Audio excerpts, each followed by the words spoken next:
नाज़रीन अस्सलामु अलैकुम वरहमतुल्लाहि वबरकातुहू। सीधी बात के मॉर्निंग प्राइम टाइम में आप लोगों का इस्तकबाल है। नाज़रीन, मैं अंसार अजीज़ नदवी आज के प्राइम टाइम में आप लोगों के सामने उस इमरान खान की उस बयान को सामने रखूँगा जिसमें उन्होंने पाकिस्तानियों से कहा है कि वो जिहाद के नाम पर कश्मीर ना जाएं, इससे कश्मीरियों का नुकसान होगा। उसके अलावा तबरेज़ अंसारी, जिसका मॉब लिंचिंग में जिनको कत्ल कर दिया गया था, अब उनके केस में एक नया मामला शामिल हुआ है और ये कहा गया है कि 302 यानी कत्ल के मामले को उस दफ़ा को बरकरार रखा जाएगा। इसके अलावा बीजेपी लीडरान पर लग रहे जिनसी इस्तेहसाल के इल्ज़ामात लगातार जारी हैं और इस सिलसिला दराज हो रहा है। नवाब अली अख्तर ने इस सिलसिले में एक रिपोर्ट तैयार की है, उसका कुछ खुलासा आप लोगों के सामने रखता हूँ। इसके अलावा इलाहाबाद गंगा जमुना में तुगयानी आने की वजह से हज़ारों अफराद बेघर हो गए हैं, उसके भी कुछ तफसीलात आपके सामने रखते हुए इजाज़त लेने की कोशिश करूंगा। उससे पहले आप लोगों से दरख्वास्त है कि जिन लोगों ने हमारे चैनल को सब्सक्राइब नहीं किया है वो कर लें और हमारी इन वीडियोस को अपने दोस्तों अहबाब समेत वो लोग जो अभी तक सीधी बात से नहीं जुड़े हैं यानी नए अफराद को भी सीधी बात से जोड़ने की कोशिश करें। बहरकैफ नाज़रीन, बात करते हैं पाकिस्तान के वज़ीर आज़म इमरान खान की। पाकिस्तान के वज़ीर आज़म इमरान खान ने पाकिस्तानियों को वार्निंग दी है कि वो जिहाद के लिए कश्मीर न जाएं क्योंकि इससे कश्मीरियों को नुकसान पहुंचेगा। खान ने यह भी कहा कि अगर पाकिस्तान से कोई जिहाद के लिए हिंदुस्तान जाएगा तो वो कश्मीरियों के साथ नाइंसाफ़ी करने वाला पहला शख्स होगा, वो कश्मीरियों का दुश्मन होगा। खान ने दावा किया कि हिंदुस्तान को कश्मीर के लोगों पर कार्रवाई करने के लिए महज एक बहाने की ज़रूरत है। पाकिस्तान अफगानिस्तान सरहद पर वाक़े तोरखाम टर्मिनल का इफ्तिताह करने के बाद खान ने यह कहा, उन्होंने एक बार फिर से दावा किया कि हिंदुस्तान कश्मीर से ध्यान भटकाने के लिए फॉल्स फ्लैग झूठा इल्ज़ाम लगाकर कोई मुहिम शुरू कर सकता है। खान के अमेरिका के अहम सफ़र से पहले कश्मीर में जिहादी सरगर्मियों की हौसला शिकनी वाला इनका यह बयान आया है। अपने इस सफ़र के दौरान वो अक़वाम मुत्तहिदा जनरल असम्बली को खिताब करेंगे और अमरीकी सदर डोनाल्ड ट्रंप से मिलेंगे। खान ने कहा कि अगले हफ्ते अक़वाम मुत्तहिदा जनरल असम्बली UNGA की सेशन है, वो कश्मीर मुद्दा उतने ज़ोरदार तरीके से उठाएंगे कि जैसा पहले कभी नहीं हुआ होगा। रेडियो पाकिस्तान की खबर के मुताबिक खान ने कहा कि हिंदुस्तान के साथ बातचीत तब तक नहीं हो सकती जब तक कि वो नई दिल्ली कश्मीर में कर्फ्यू नहीं हटा लेता और आर्टिकल 370 हटाने के अपने फैसले को रद्द नहीं कर देता। लाइन ऑफ कंट्रोल की तरफ कुछ सियासी पार्टियों और मजहबी पार्टियों के मुजवजा सफर को इस हफ्ते की शुरुआत में मुलतवी कर दिया गया था। दरअसल खान ने उनसे कहा था कि 27 सितंबर को अक़वाम मुत्तहिदा जनरल असम्बली में उनके खिताब तक उसको टाल दिया जाए। गौरतलब है कि जम्मू कश्मीर को खुसूसी दर्जा देने वाले आर्टिकल 370 की ज़्यादातर एहतिमामों को हिंदुस्तान के जरिए 5 अगस्त को रद्द कर दिए जाने के बाद हिंदुस्तान और पाकिस्तान के दरमियान कशीदगी बढ़ गई है। कश्मीर पर नई दिल्ली के कदम पर रद्दअमल देते हुए पाकिस्तान ने हिंदुस्तान के साथ डिप्लोमेटिक रिश्तों का दर्जा कम कर दिया और हिंदुस्तानी हाई कमिश्नर को मुअत्तल कर दिया। खान ने यह दावा भी किया है कि सिंध रियासत के घोटकी में एक हिंदू मंदिर पर हमला उनके अक़वाम मुत्तहिदा जनरल असम्बली के खिताब में खलल डालने की एक साजिश है। उन्होंने कहा, घोटकी में जो कुछ हुआ उसकी मैं मजम्मत करता हूँ। अफगानिस्तान पर खान ने यह भी कहा कि इस पड़ोसी मुल्क के साथ रुकी हुई अमन के अमल को बहाल करने के लिए पाकिस्तान अपनी पुरजोर कोशिश करेगा। बैकअप नाज़रीन, इमरान खान के अमेरिका का दौरा है, उसी मौके पर नरेंद्र मोदी भारत के वज़ीर आज़म का भी जो है उससे 2-3 आगे पीछे कुछ हफ्ते इनके असफार हो रहे हैं। अब देखना यह है कि जो है कश्मीर के हालात, चूँकि वहाँ के हालात बस से बदतर बताए जा रहे हैं मीडिया के ज़रिए से, तो क्या इसमें आगे जा कर के इक़दामात हो सकते हैं। बहरकैफ नाज़रीन, हम अब बात करते हैं बीजेपी लीडरान की। नवाब अली अख्तर ने कौमी आवाज़ में एक रिपोर्ट तैयार की है कि किस तरह बीजेपी के कुछ लीडरान की असलियत जो है वो बेनकाब होती हुई जा रही है।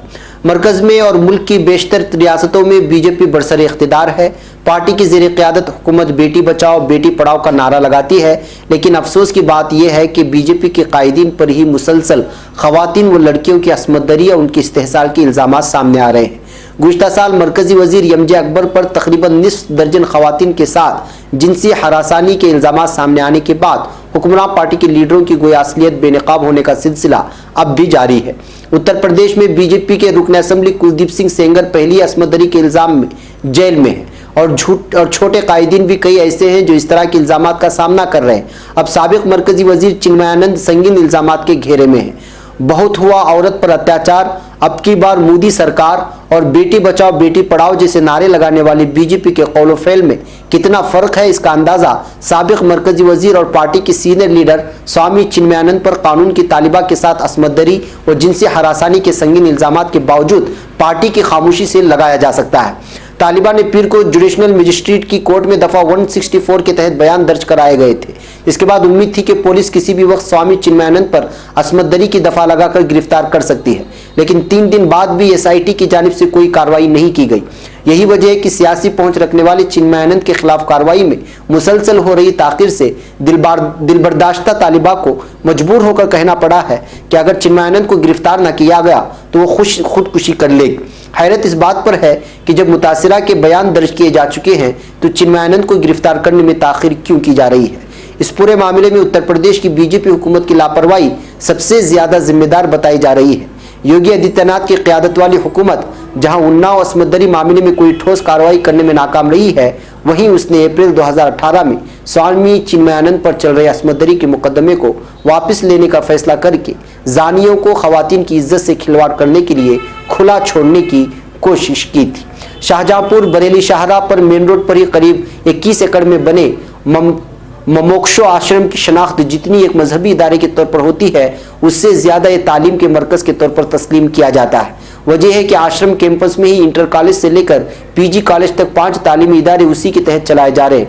इसी कैंपस में वाक़ एसएस लॉ कॉलेज की एक तालिबा से असमतदरी व जिनसी हरासानी के इल्जामात का सामना कर रहे स्वामी चिन्मयानंद इस आश्रम के सरबराह हैं और इस वक्त जो है वो बीजेपी उनकी पुष्टपनाही कर रही है। इस तरह जो है कांग्रेस भी इल्जामात लगा रही है और दीगर लोग भी। बहरकत नाज़रीन, बीजेपी लीडरान की इस तरह की जो है जिनसी हरासानी पे लगने वाले इल्जामात के दौरान कांग्रेस मुख्तलिफ बयानात दे रही है और कल ही दिग्विजय सिंह ने जो है एक बहुत बड़ा बयान दिया था कि जाफरानी कपड़ों में मलबूस कुछ लोग मंदिरों में घुस करके रेप कर रहे हैं, जिस पर बवाल मचा था। नाज़रीन, अब बात करते हैं इलाहाबाद की। उत्तर प्रदेश के मैदानी इलाकों में रुक रुक कर हो रही बारिश के दरमियान संगम नगरी इलाहाबाद यानी प्रयागराज में गंगा और जमुना नदियों में आए सैलाब से 150 से ज्यादा गांव सैलाब की जद में हैं और हजारों लोग अपना घर बार छोड़कर महफूज मकामात की जानिब नकल मकानी करने को मजबूर हो गए हैं। सरकारी जराये ने जुमेरात को बताया कि राजस्थान और मध्य प्रदेश के बांधों से छोड़े गए पानी से दोनों नदियों की आबी सतह में लगातार इजाफा हो रहा है। गंगा फापा मऊ में खतरे की निशान 84.73 मीटर से 35 सेंटीमीटर ऊपर बह रही है, जबकि नैनी में जमुना लाल निशान को अबूर करके 85.0 मीटर पर बह रही है। रसूलाबाद शमशान घाट पानी में डूब जाने से वहां आखिरी रसूमात की अदायगी भी नहीं हो पा रही है। बांधों और बैराजों से गुज़िश्ता दिनों छोड़े गए तकरीबन 38 लाख क्यूसेक पानी का असर दोनों नदियों में दिखाई पड़ने लगा है।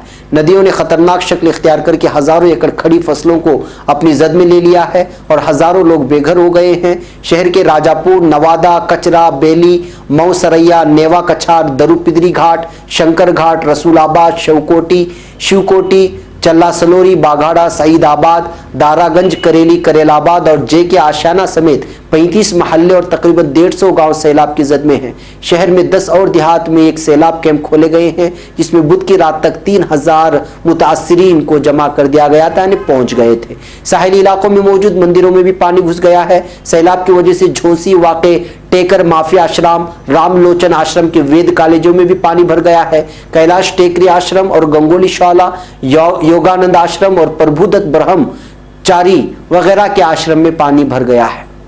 जराये ने बताया कि 15,000 से ज्यादा मकान सैलाब की जद में हैं। कचरी इलाकों को पूरी तरह से खाली कराने की हिदायत दिए गए हैं। जिला इंतजामिया ने टीम तश्कील देकर राहत और रसानी का काम शुरू कर दिया है। एनडीआरएफ और एसडीआरएफ और आबी पुलिस की कई टीमें लगाई गई हैं। सैलाब में फंसे लोगों को राहत शिविरों तक पहुंचाने के लिए इंतजामिया ने जिला भर में 50 से ज्यादा कश्तियां चलाई है। बहरकैफ नाज़रीन, मानसून बरसात और लगातार बरसात की वजह से हिंदुस्तान की कोई रियासत ऐसी बची नहीं थी जिसमें जो है सैलाब की शक्ल सूरत ना आई हो। बिहार, यूपी समेत केरला और कर्नाटक, बहुत सारे इलाके, हिमाचल प्रदेश समेत बहुत सारे इलाकों में इमसाल बरसात ने अपनी तबाही मचाई है। अब इन दोनों नदी जो मशहूर मानी जाते हैं भारत की, उसमें जो है पानी बढ़ जाने की वजह से और जो है सैलाब की शक्ल इख्तियार कर गई है और लोग वहाँ पर परेशान हैं। बहरकैफ नाज़रीन, आज के प्राइम टाइम में इतना। इंशाल्लाह फिर शाम तक देखते हैं कौन सी अहम खबरें हैं, फिर उस पर तबसरा करते हैं। अस्सलामु अलैकुम वरहमतुल्लाहि वबरकातुहू।